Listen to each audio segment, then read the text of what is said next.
Welcome to the Great Distraction.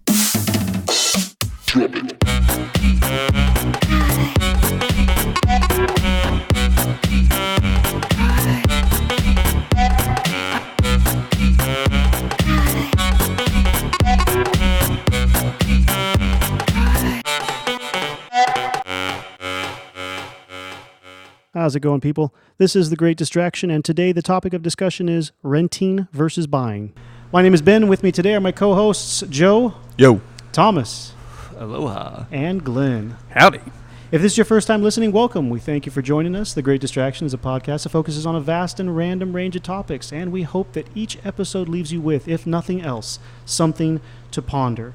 So, the man came through today, and this humble little Dumb space... man or the man? The man. Okay. The humble, I like dumb man. The man. Da man. The man brings the ganja. That's no, not that guy. That guy we like. Yeah. This guy comes to bring the pain. He comes through, and on this humble little space that we host our podcast in, he decides he's going to raise the rent. So that sparked a wonderful conversation, and lots of curse words and bad talk back and forth. Some kicking. That's just throwing of trash cans and things. And we started discussing, as it spiraled down and took a tangent, we started discussing renting versus buying.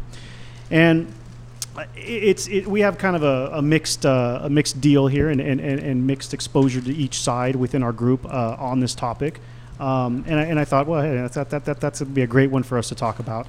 There's a lot of different ways that and a lot of different evidence on each side that I've heard over the course of my life, especially when I started looking into buying my first home. And yeah, it surprised me. There actually was quite a bit of weight on the side for benefits, pros and cons of each side. And I walked away thinking, damn, it really is kind of a difficult decision once you start weighing out the true options of the difference between whether or not you're going to purchase the place that you live and buy a home and own a home and everything that goes with that versus the freedom that can be afforded and the other benefits that can be of renting a place. And so yeah, I thought we'd discuss that and see what comes of it. So I'll kick it off right now with basically I put a list together in my head here and I wrote down some things here, and most of it is the pros of each side, and kind of going off of that. And the first thing that I thought of was actually for renting, and this is one that a number of people who have told me now granted they live different lifestyles than I do. These are people who like to travel, like to explore different areas. The type of people who it doesn't scare them to get rid of everything they own or keep everything they own very mobile and fits in one car, and then head out to. It just described Glenn perfectly. Yeah, and then head across the world to live in Italy for 6 months or whatever, and then come back and live in Canada, and then come back and live in Wisconsin or something. Some people can stay so fluid in their life that they in the way they live and their priorities that they can afford, not, and I don't mean monetarily afford, but afford time and afford the mental involvement to do that. So that is one huge benefit to renting, is you are free to do what you want. You don't unless you don't pay the rent and then you get kicked out because you're traveling. Spend all your money in Mexico getting the hookers and blow. My angle was you live lease to lease basically. So I mean you're here for a year or 2 years, however long your lease, or 6 months, whatever you're doing, or month to month, and then the next thing you decide, man, it would be amazing to go live in Florida or be amazing to go live in Mexico or whatever you do. Yeah. And then when you're done with that, you're on to the next exploration. Yeah. But if you were smart, or if you were a business minded person, you would go, okay, now I'm going to go there. I'm going to rent my house out for another $800 more than what I pay for the mortgage for, and use that money to travel. So, that's what I never did as a smart person when I was younger, and that's why I'm in the position I'm in now. I've seen people do those sort of things. That mentality of the type of person who wants to, who is responsible enough and capable of building up enough income, or I can't think of a better word, money basically, to purchase the home up front, to gain that asset. Yeah. That type of person typically, in my experience, seeks stability. And hopping all over the place and living here and there and everything isn't really stable. I mean, you can stably do it for a long. You're stably unstable, I guess. But is that a questioning of the people who rent versus buy have a different mentality? They're in a different direction. We're going to come to here. Well, yeah. But what I was saying is, there may actually be some sort of a other bigger cross between that. People who just can't be in one place or something that would never commit to that sort of thing. And that's a thing too. And that's what I was getting at, is the commitment to something like that. And it takes quite a commitment to be able to build the funds up to purchase the home and then rent it out, like you were saying. So that's why you don't typically see people doing that. Yeah. They don't typically buy the home first and then, hey, this is my investment property and now it's bringing me in rent, because the same type of person who would want to hop, skip, and jump all over the place typically would never even think about buying the home in the first place. I think, again, I understand there's exceptions. Yeah. There's always exceptions to rules, but it seems to me that the people I've known who have done each of these things or whatever, that you don't want to be tied down in any way, shape, or form. And even having a rental property would be too much tying down. Yeah. And it would also take too much commitment and responsibility and effort to build up the funds to buy the home, because remember, you got to look like, if you want to get funded by or financed by the banks, you got to look like you're this stable, super responsible, money machine who's going to be, you're a great ticket. We're just going to, you're another blood vessel for them. All they want is another vein, right? You look like a good, strong vein, but you're stable. Your walls aren't going to explode. You're not going to hemorrhage. We're just going to tap right into you and let this IV drip you dry for the next 30 years. Auto pay, straight out of your paycheck. Yeah. You'll forget we're even here. We'll take that $300,000 home and make it a $750,000 home just for you 30 years down the line, right? So that was the first thing that popped into my head. It does sound like a wonderful lifestyle. I am not on that side. I've never done that before, but that does sound pretty freaking cool to be able to move and shift. All of us here, other than you, rent, right, Glenn? You rent. Totally. I rent. Joe. Yep.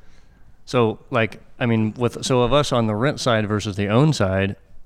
Joe, what's your reason you don't own a house? You have a stable job. You're 30-ish years old. What's your option to rent versus buying something right now? Well, I do along the lines of what Ben just mentioned. It does tie folks down. All of a sudden you've got an anchor that you're responsible for better or worse. But at the same time, I moved out to Midtown Sacramento to experience nightlife. I wanted maybe live in a few different places, get that variety.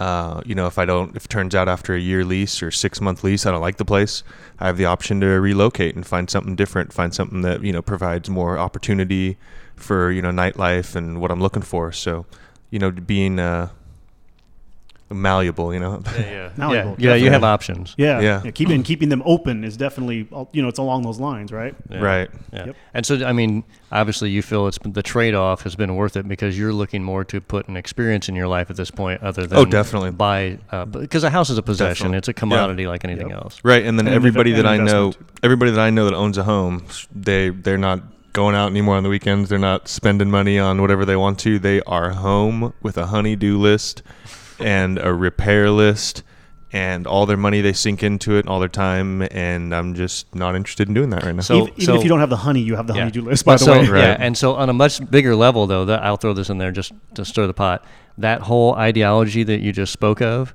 I believe after World War II, when all of a sudden we had all this massive house building and GIs looking for places and new families coming in, that was what they sold. That was when they really sold the American dream. And I think they sold home ownership because you wanted to be a piece of this, you wanted to own as part of this, but it also kept you busy because everybody I know who owns a home, they don't have time to rebel. Yeah. That's for sure. It's part of it. It's definitely one of the great distractions. Right. For sure. Home ownership, the American dream. And so you mentioned the dumping all your time into it and dumping. So one of the mental states that you get into when you're in that point is, you start thinking, and you'll hear everybody tell you this too, but everything you put into the home increases its value. That's not necessarily true, though. That's what I was getting at there too. But except for you decrease the value. When you put your ass in there, it becomes broke, just like you are. So so a lot of the things people do, they hope that they will regain, the investment amount in the work that they're putting into it to improve and or upgrade the home. So you're hoping you're going to get this back someday. Now, speaking of that mentality, okay, it's kind of along. Sometimes I feel like it's not all the time, but sometimes it kind of feels like that first Superman comic book. If you had that first Superman comic book and you pull off not that I'm really into comics, but you pull out that first Superman comic and you go look at the guides that tell you what it's worth, right? And it says it's worth. The last time I looked it up, it was like $370,000, right? That's awesome. provided you can get somebody to pay you $375,000 for it. So you put all these upgrades into your home, and maybe they're really cool and beautiful to you. And believe me, I have put lots of upgrades into my home, and they're really cool to me. But I bet that 80% of the people who looked at my home, should I sell it, wouldn't even care about them. Then there's the other side of the same coin is, okay, these upgrades are only worth the increased value, or only increasing the value of the home if you sell it. What if you stay in your home?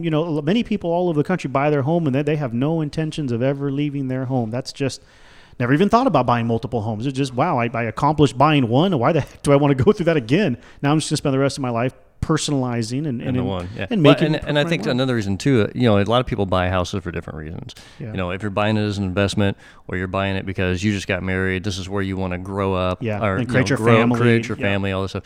So there's a different reasoning, but yeah, I think and I think currently what's going on with a lot of people who rent places like me, I mean, sometimes I feel like, wow, I really probably should buy a place because I'm just seeing the rent thing go stupid all the time with the people who own places. Yeah. I mean, landlords, the second they get a reason to go, oh, instead of worth, it was worth 40 cents a square foot, now it's worth $87 a square foot. Yeah. I mean, they'll just go as crazy as they possibly can if there's any sort of reasonable reality to cling on to. Well, the rate's high, everybody wants to be here, blah, blah, blah. Definitely, yeah. I think that's something you got to take into consideration prior to getting into it. I know, I had like a price point in mind that I deem acceptable for me to pay rent. But then at some point, you got to weigh out your options, because if you're paying as much as a mortgage on a home, then you might want to reconsider what you're doing. You're going to be paying that payment anyways. Might not hurt to have the asset when all is said and done. Absolutely.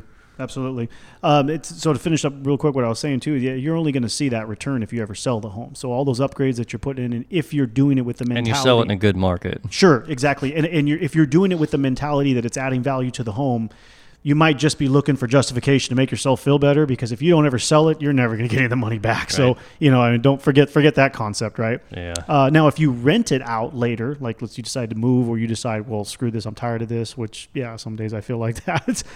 You rent it out, sure, those upgrades probably might yield you more, a little bit more, but I mean, you're only going to be able to get what the market share around your area is going for rent anyway. Yeah. But, if you got some really cool upgrades, like a pool or something that might be desirable. Stripper pole, absolutely. Or a fire pole. Kegs in the kitchen. Kegerator. Kegerator in the kitchen. Yeah, come on. These are the important things here. Yes. A brewing room, beer brewing room. Man cave in the garage. Oh, yes. Smoke out room with bean bags. There you go. Exactly. Little lounge room. You get the smoke out room with the bean bags when you purchase this house. And a hookah holder right in the corner. So you could probably squeeze a little bit more out of a potential tenant, but to what degree, I don't know. I don't know. They seem to squeeze it out as much as they can. Yeah. So along the lines of these upgrades, that was another point I kind of wanted to say that always bugged me with the concept of renting, and I want to equate it to similarly to leasing a car versus buying a car. If you're the average driver, or you're the average homeowner, or rather, you just want to live in a home, so you're okay with renting, versus similarly, you're leasing a car. It's not that big of a deal to you to take the car off the lot or move into the place and leave it as is. You're cool with that. You're not that type of person that wants to tinker and mess around. But if you are that type of person, and you want to paint every wall in the place, and you want to change the lighting out and change the chandelier, change the fans, change this, or you want to tint the windows, change the rims, do something, lower it, lift it, whatever the heck you're into with cars, with vehicles, you can't do that if you don't own it. You can. You just have to realize it's what can you, like with me with studio rentals. I've rented studios in Chicago, LA, here, and I obviously didn't own any of those. So there were improvements that were made just because you're in the space trying to make it more enjoyable or useful. All right. Like all the improvements I've made here have been really just useful. Yeah. I mean, they've been nicely done, but that's what I wanted to use it, something that worked. Yeah. But you gotta think, when you're renting a place, you're like, well, how much am I comfortable with spending on a building I don't own? Yeah.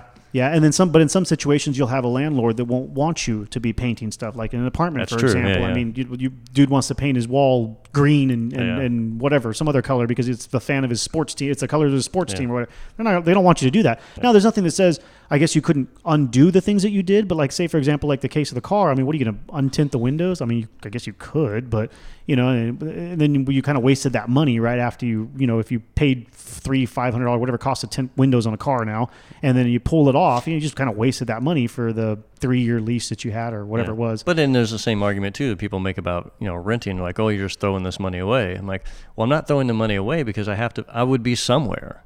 That's true. And it would cost me. It's not about somebody else making money. It's about me and my life. So if it's in the aspect of you're throwing money away because you're renting, maybe you're not. Maybe I could never have this space on my own. So me renting is actually putting me in a position to have something better than I could actually afford if I was trying to finance or buy something. Okay. And I think that happens a lot in rental situations. Yeah, also you're kind of paying to not have to deal with certain problems. Maintenance. Absolutely. Yeah. I moved into my place, and the building I'm in is only like a 10-year-old building.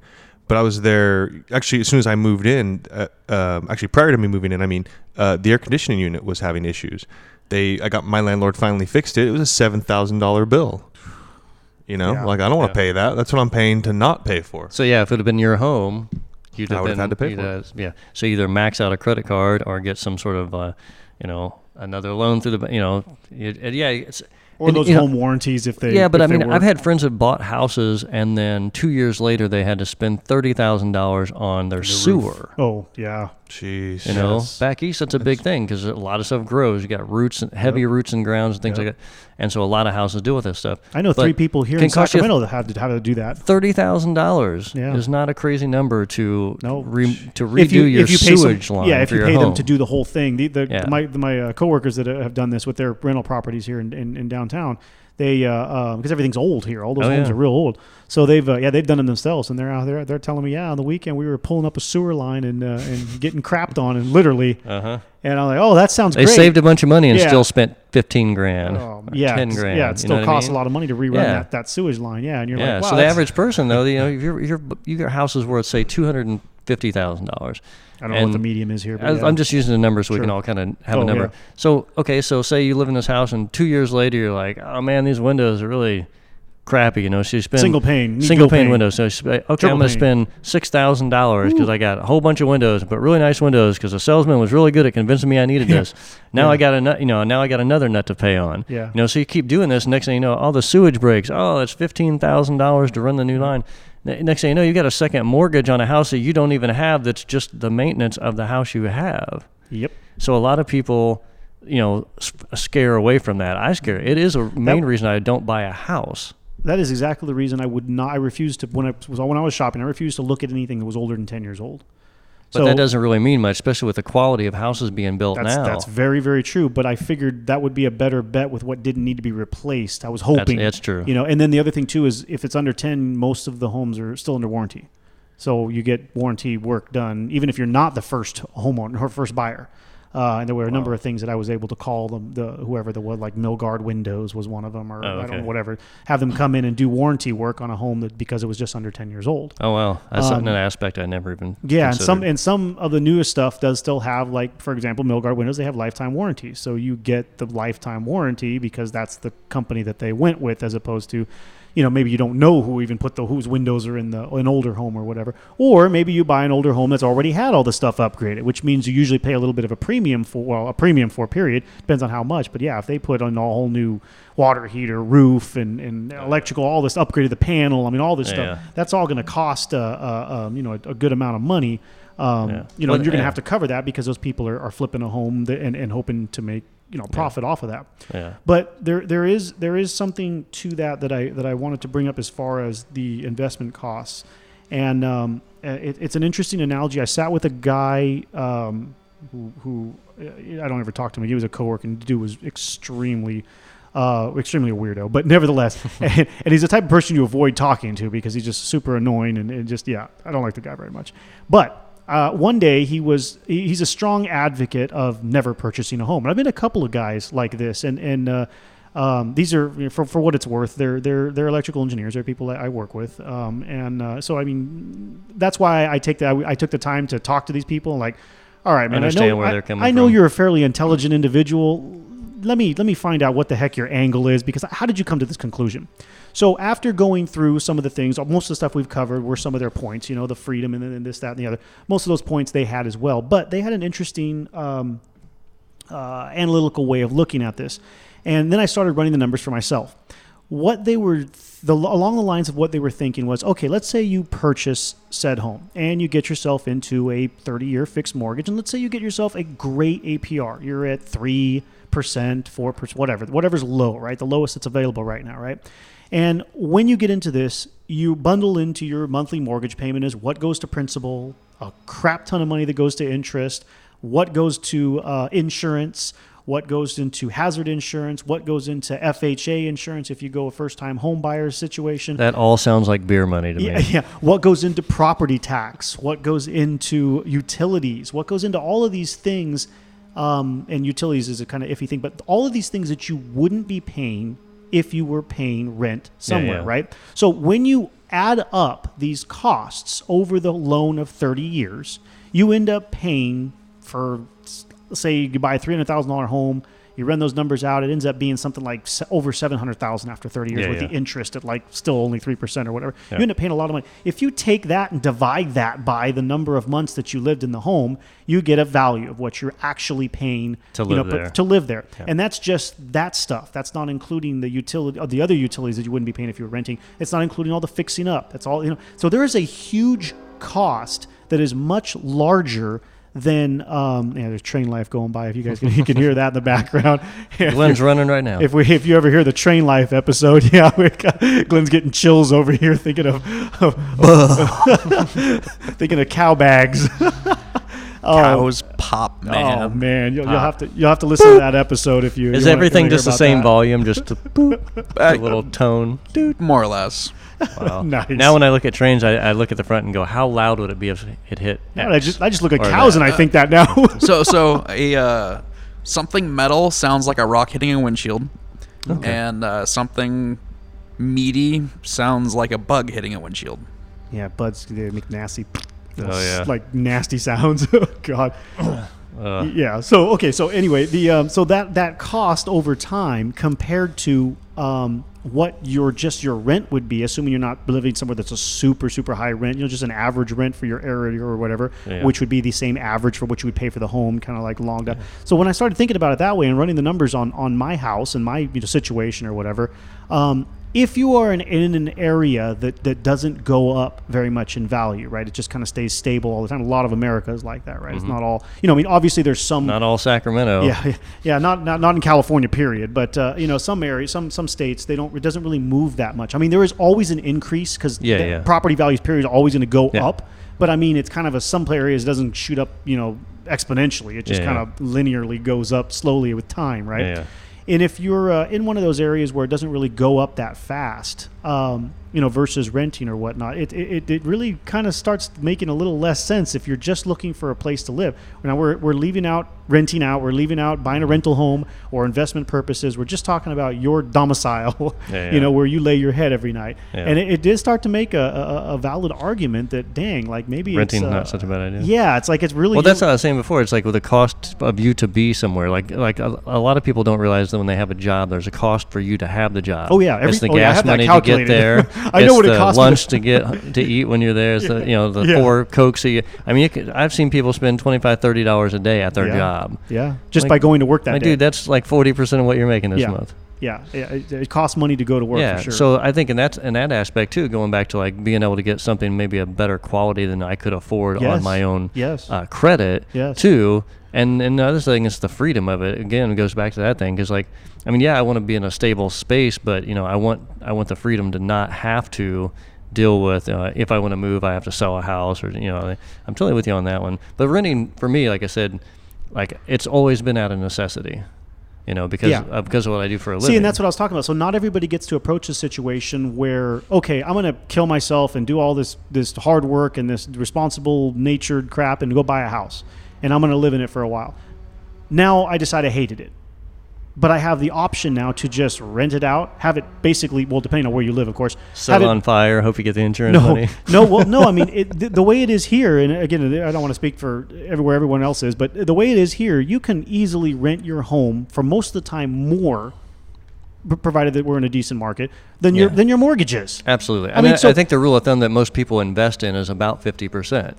And that's not a bad number. Mm-hmm. You know, because if you're buying houses, like I said, a conversation we've had earlier, I've got friends all over back east that buy rental properties, mm-hmm. and that's kind of the math they use. And like, if I'm going to pay, say I'm buying a $75,000 house, it's just purely for a rental purpose.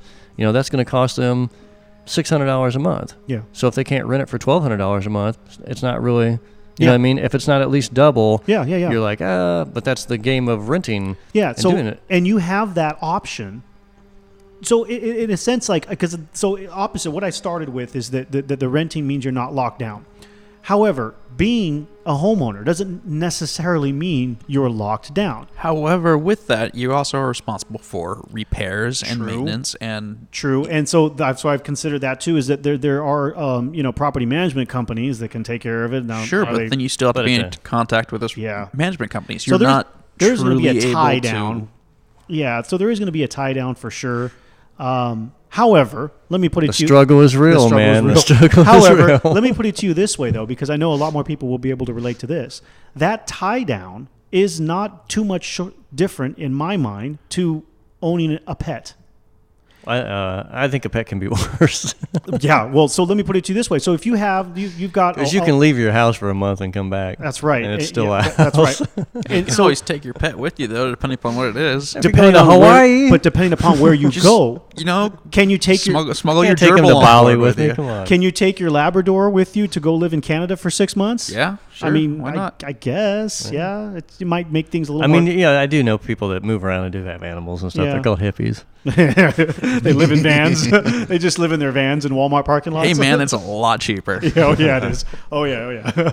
So I'm not really referring to those type of people, because those ones usually stay away from spending any money at all. Like, they're just kind of like, they don't want that burden at all, which I can completely relate to. Also, there are days when I want to jump on that damn train and be in that last car and just disappear for a while. As a matter of fact, when I was going to college, I went to Sac State, and Sac State has a railroad. The railroad track goes right along the overflow parking lot, which is where I used to park every morning. So I would roll in, at 6:30, because I had a class at 7:30 that morning. And I was there till 10 o'clock the night before, and I'm like, dude, this is horrible. This is the hardest job I've ever not gotten paid for. And I would see that stupid train roll by, and dude, there were a number of times I just dreamt, man, if I could just run up there, and I wonder if I could match the speed with that train, jump on the back of that open car and get the hell out of here, dude. Like, just be free for like a day. So that's how you would describe your experience at Sac State? Well, I don't think it mattered where I went. It's just it was hard, and it's just like, wow, it looked like freedom to some degree, but then you start thinking, wow. Wait a minute. It's going to get cold. Yeah, Glenn confirmed with me how miserable that would actually be, which is why I never did. But nevertheless, I'd do it. I didn't want to catch a pipe to the face either when they pulled over and kicked people off. But if they just be discreet, man. Be discreet, dude. I'm staying on your train. No. Slip on. I mean, don't make a big scene, and then. When it stops, get off. Glenn says, be respectful. Be respectful of your train life. Be respectful bumming rides from the train. Hey, hobos aren't bad people. They're just very misunderstood. Zombies are people too, man. True. You know what? I've done that live in your truck thing. Well, especially with the job that I had. He wasn't renting or buying. Oh, dude, I was making some money. I was working every day. Would that be considered drifting, Glenn? Well, he was tied down with a job. You don't have a permanent residence. Well, okay. Does that define not being... I don't know. In my mind, drifters have nothing to hold them anywhere. Like nothing. No job, no nothing. Panhandling is drifting, I mean... I was still being a productive member of society. Exactly, but we were trying to find... panhandling's productive. But we're trying to find out if you're renting or buying. Hey, now here's a real question: were you renting or buying the truck? I own the truck. I own this RV. So in the, I'm not paying rent on this. So in the end, he's a buyer. Oh, dude, totally. I do want to own property at some point. Yeah. However, for me right now, with my current lifestyle and I have this insatiable wanderlust. Yeah. I have to move. Yeah. I got to go see someplace else. I love submerging myself in a new culture, different people, building new connections. Yep. It's fun. I like it.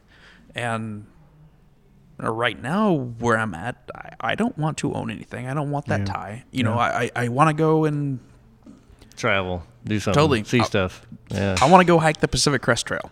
Yeah. You know, that's months totally disconnected from something. And if you're trying to you get bills to pay or whatnot, you can't do it.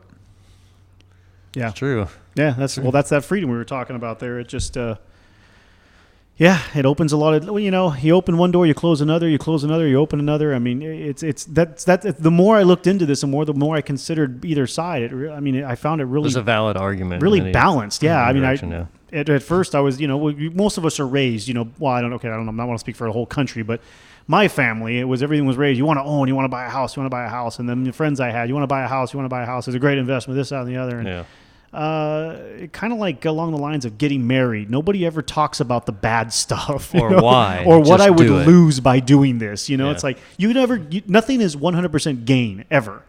There is always a cost for everything you do in life. Always That's called an opportunity cost. Yeah, balance. There's always a balance, man. There's got to be an equal and opposite reaction to every action. But I think with, you know, parents and stuff saying that to you as a young person, they're trying to help you be stable.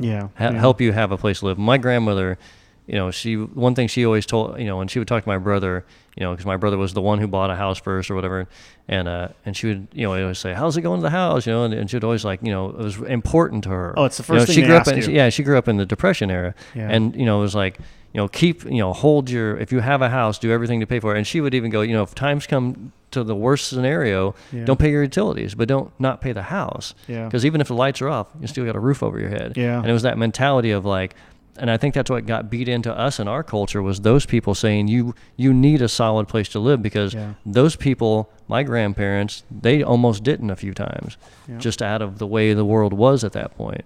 So we've bought into this idea of this security blanket that you get by owning a home. Yep. Yeah. So go ahead. But how many people actually own their home? Yeah, no, that's not unless you sit there for 30 years. You don't actually own anything. The bank owns it, and you give them money for it. And even then, even if you've paid for your 30 years, do you have your mineral rights? Do you have water rights? Land do you rights? Have? You don't own your property. It's all an illusion anyway, man. Sure. It's true. It's all an illusion for sure. But that's what goes back to the great American dream of the home ownership. The home ownership is so high up in the hierarchy of that ideology of the American dream. Yeah. Well, property ownership in general is an illusion. Yeah. Big time. We're just calling territory, you know. Yeah. This is my pissing spot here. Exactly. I peed on this corner. Stay away from it. Yeah, that's it. Until a bigger animal comes around and tells you, no, just because you peed there don't mean it's yours, buddy. Right. Exactly.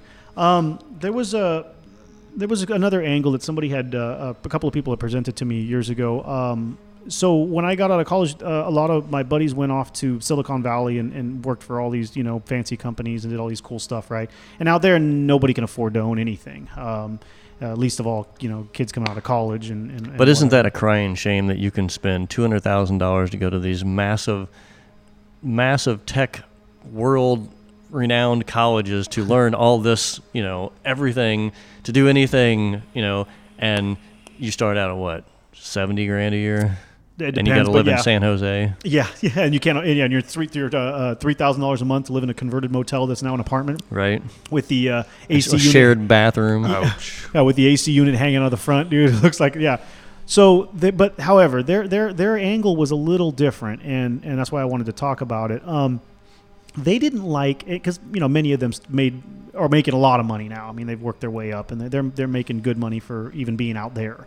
You know, at first, $100,000 wasn't much because it's costing you $2,500 to $3,000 just to live in the motel, right? So it was eating up all your money anyway. So really, your cost of living was so high, you need $100,000 a year to live like you live $60,000 in a normal city, right? Or somewhere else, right? You're getting by. But those guys, some of those, and there's probably girls too, I just didn't know any. Those people, to them, they're Ben doesn't know any girls, ladies. Yeah, I don't know any girls Give who them did a this. ring. To them, the ability to dedicate themselves to their work and their job was so important that they felt that they had no interest, that they wouldn't even want to put the time into maintaining a home. Because they were trying to develop something else. It was their career. Yeah. So and now that's a valid point. If you, I mean, let's say you were so productive and profitable with your art that you were like, dude, I cannot be taking care of a home. I have stuff I really want to do that's really important and very, you're still being a super productive, individual. But it meant so much to you that you were just like, dude, I can't dedicate my time. I don't have, it could be the same thing. I don't have kids for the same reason. Yeah. Well, I think that's, you look at, and I've got friends that are kind of in the tech world too that do the same thing, and they're just like, they live in Cupertino, San Jose, and I'm just like, geez, how much you pay for rent? I'm just like, way more. I can't even fathom it, but it's nuts. But the same thing is like, they hang in there 10, 12 years, they're making $215, $230. Yeah. I mean, and they're living comfortably, and then they can start going out spending money. They buy a nice car. They have all this. But then that's money. Also, they've also established themselves in a career like anybody would. And if anybody who's trying to make relative. a mark or make they're relative. It's relative because whatever career or whatever you're doing, so it kind of like affords it. By the time they get ready to go, okay, we've been dating 4 years now. We're gonna get married. Yeah. Now they're both making between them. They're making $600,000 a year. And I think that's really what it ends up being is if you stick to those types of mentalities, you can afford to live in those areas. You kind of like embed yourself to the point where you can survive there, right? You find out how to survive. And I mean, when we were coming out of college, I was like, you guys are crazy. That is not what I want to do at all. And I think now they're kind of to that point. Some of them are still barely squeaking by. It only depends on if you get the promotion, right? I mean, if you only keep moving up in your pay, that you can continue moving up in your lifestyle and your living accommodations. Yeah. Those that didn't are still doing the same thing they were doing 15 years ago when we graduated, or whenever still in the same 1-bedroom apartment, still in the same converted motel type living, right? And along with all the exchange students who are sending money back to their country. I mean, it's just those apartment hotels. I never really knew of those until I moved to LA. Yeah, they have them there too. And I met lots of people who lived in them, and this is just the worst. And it's crazy. You're walking by, and they have. I mean, they're hotels. They got those big open windows in the front, right? And they got their windows open. And you look in there, and it's like it's some dude laying on like a sheet of cushion, and his TV's on a milk crate, and that's all he has. There's nothing else in there. Nothing. Easy to pick up and go. But they're not going anywhere. That's just it. If you're in the tech industry, Silicon Valley is where you want to be. You're going from San Jose to Cupertino to wherever. You're all staying right in there. There's no place else to go. Now, you're right, though. It's easy to move if you're the type of person who's going to do like how we started off this conversation, go with the flow, move with different places and want to experience that kind of stuff. But these people, they are where they want to be. That's the only place in the world they can be that's going to be like that. So they're just living with what they can. They're just trying to survive with it. It's kind of like if you want to go live in New York City. I mean, you got to give up a lot. And I think that thing too. Right. I've lived in lots of places, and they've been bigger cities. Yep. It's a different lifestyle than living in the suburbs, having a driveway, having a 2-car garage. If you're going to live somewhere like LA, New York, Chicago, I mean, I've lived in 2 of those cities, and you have to change and adapt to the environment. And, back then I was in a situation where I didn't really own much at all, which made it possible for me. And I think, this thing Glenn talks about too is, that it gives you that option to float around and do stuff. You can live somewhere like Glenn, like really, if you, like for me, at certain times I lived, like when I first lived in LA, the only reason I could afford to live in LA is because I didn't have anything else to deal with. You know what I mean? I didn't own 2 cars I had to maintain. I didn't have, just stuff. I didn't have an animal, didn't have a girlfriend, didn't own a home, and there was nothing. So I could afford to work at a job that didn't pay that well and still survive, and that was the option. It's the experience thing too, and it puts you in that mode. But, even in that situation, I was like, man, I would have never wanted to buy anything because I like that option of like, I want to move here, I want to move there, I want to move there. I didn't want to live in the same neighborhood or the same part of town or something long enough to like buy a house, Yeah. I really like being able to fit everything I own in the back of my pickup. Yep. And there is some, I could fit everything in my van for years until I moved here. Now, you mentioned buying things, and that's that is kind of one of the things that comes back and can bite you. Well, more than likely will bite you in the butt. Let's say you maintain the lifestyle of just renting and and keeping your costs down as much as possible. And let's say you also avoid credit, in general. And you do this until you're 40. I don't know, mid-30s, whatever, pick something. At some point you may, or you may not. 60. 60, sure. 60. That's my game plan. At some point. I'm going to settle down around 62, 62. Okay, fine. Whatever the age is. At some point you may find yourself, all right, I'm ready to settle down and I think I'd like to buy something. I'd like to buy a house or I'd like to buy a car. There is a downside to not playing into their game for all that time. And that downside is the non-establishing of credit. And when you go to buy the home, when you have no previous credit history, go and try and buy the car, they're not going to, well, maybe the car, but they'll just give you some stupid high APR, but they're not going to finance you. And it's almost like you get punished for not playing the game. Well, that's the way the whole credit system in banking is. It's designed that way. If But you're it's- not and that's part true. of them, It's the game, They're though. gonna make it seem like Yeah. you're less of a human. Yeah. They're going to give you the long finger in the middle. Yeah. No, absolutely. But that's something that you have to take into account when you decide, and I don't know that everybody who does this does take this into account, is that someday you may not want that lifestyle anymore. It's kind of like when you're 19 and get the tattoo. Like, Yeah. when you're 40, you may not want that thing anymore. Yeah. So choose wisely, young grasshopper. Well, another thing too is when you're able to travel and stuff. Like for me, when I was living different places, I was dating different people. Sure, I but wanted to see it.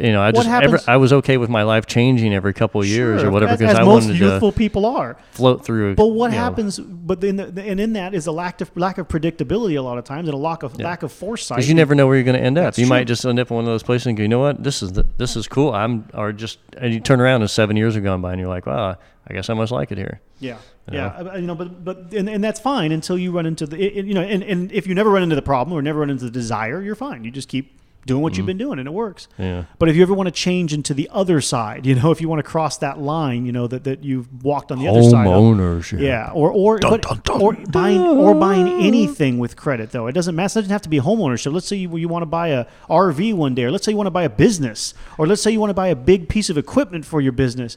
Nobody will finance you for anything. If you don't own a home, it's really hard to get a loan for an RV. Oh yeah, it's really hard to get a loan. Oh for yeah, they want to see home ownership. I think RVs are as expensive as homes. Yeah, they In are. general, so that's their collateral, I yeah. guess. But that's just it. You don't have the collateral if you don't have it, established. So you got to go into it knowing that that there may be, if you decide to go that route and cross over to the dark side, right? There may be some repercussions for that life of leisure or that life of exploration that you've chosen. If right? you live that long. Yeah, yeah. There you go. I think that's the thing that people get really, when talking about the distance of like I know a lot of people are like, man, I don't want to pay on a house for 30 years. I'm like, you're going to live somewhere.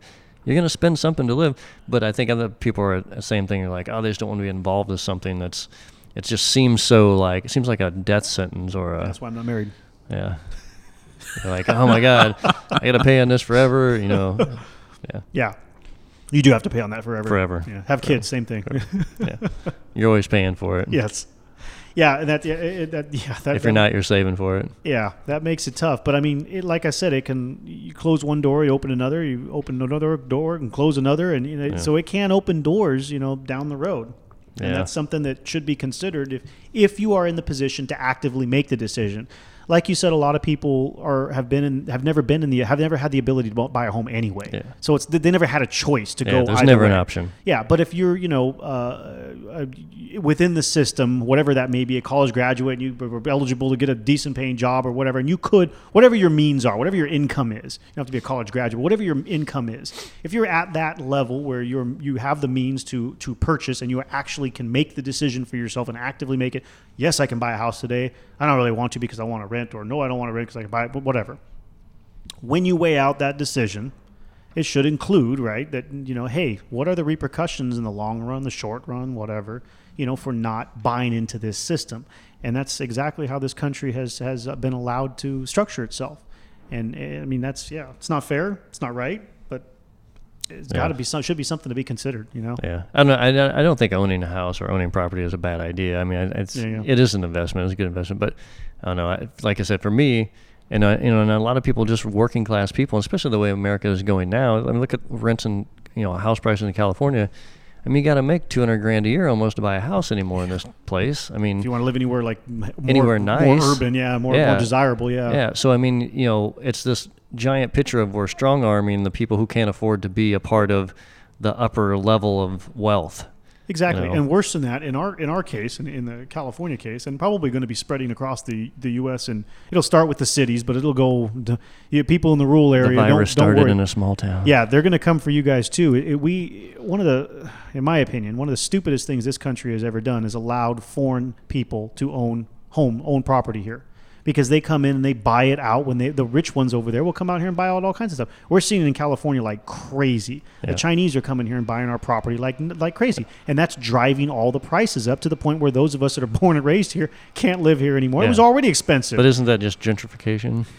Sure, but in many countries, you aren't allowed to own land there unless you were born there. America is one of the only countries. I know. Yeah, we're so proud of being Americans, yet we won't kick out. We won't allow anybody to own land. Here's a good description of an American. I'm proud to be American, but I'll sell it to anybody with money. I'm a sellout. I'll sell it to anybody. I'm American, but I'll sell it to anybody who shows up with cash. That never, in my opinion, that never should have been allowed, man. And that's one of the things that's hurting us. I think it keeps the roots of a lot of countries together in the identity. You look at like Thailand and places like that. You have to be a citizen, a born Mexico, citizen. Same thing too. You can't buy land in Mexico without being born in Mexico. Yeah. And I don't know about Canada. I never looked into. They probably just seem like America. They're just like, hey, whatever, man.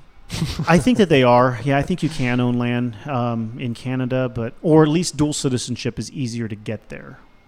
I don't know, because not so many people want to go north, because I guess it's because it's colder. Yeah, I don't know. I think it'd be awesome. I wouldn't mind living, owning a property in Canada. Well, I tell you, awesome. Toronto, Montreal, some of the most amazing places I've ever been. Exactly. I mean, in my opinion, those places are beautiful. I've never been there, but I've only from what I've seen and been told. But they're cold. Yeah, but they're cold. Yeah. Like think Chicago, but with real cold. It seems to me it gets pretty cold in Chicago, but not as cold as it gets in Toronto. Yeesh. All right, yeah. I mean, you got the lake effect and the wind. That's why they don't have people bum rushing their properties out there. It's probably the Chinese aren't trying to move out there. No. It's too cold. It freezes to death. Yeah. They want the beach, the sunny Southern California beach. Yeah. But man, it feels so good when the hair on your face like freezes in the first, couple minutes of stepping outside. When you're going 60 miles an hour on the train. Oh no, this is just standing outside, man. It felt great. You can pee off the edge and watch the stream break as it falls into the ground. Oh man, brutal.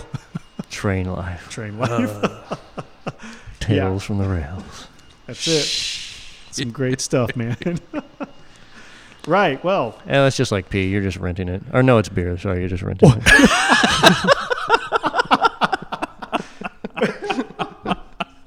Well, you almost had that one right. Almost had it right.